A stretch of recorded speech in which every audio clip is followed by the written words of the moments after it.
একজন ধনী ব্যক্তি এক এলাকায় এসে বিশাল বড় আলিশান বাড়ি তৈরি করে সেখানেই থাকা শুরু করলো। কিন্তু সেই ধনী ব্যক্তির একটি অভ্যাস ছিল, তিনি কখনো গরিব দুঃখীদের সাহায্য করত না। কিন্তু ওই এলাকার কিছু দোকানদার ছিল, তারা নিজেরা ধনী না হলেও তারা গরিবদের সাহায্য করত।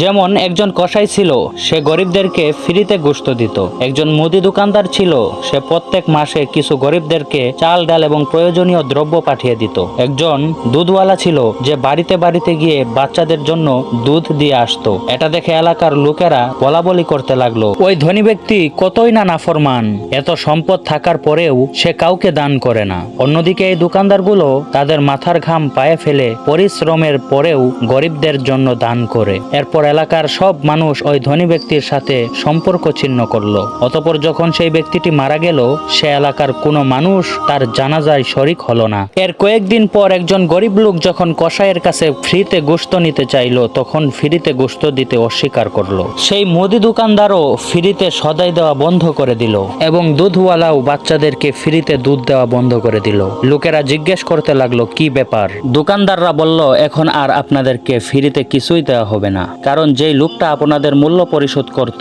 সে কয়েকদিন হলো মারা গেছে। তখন এলাকার লোকজনরা আফসোস করে বলতে লাগলো, ধনী লোকটা কতই না ভালো ছিল, কিন্তু এই কথা আমাদের আগে বলো নাই কেন? তখন দোকানদাররা বলল, সেই ধনী ব্যক্তি আমাদের নিষেধ করেছিল, কেননা রাসূল সাল্লাল্লাহু আলাইহি ওয়াসাল্লাম বলেছেন, তোমরা এমন ভাবে দান করো, ডান হাত কি দান করলো তা যেন বাম হাত না জানে।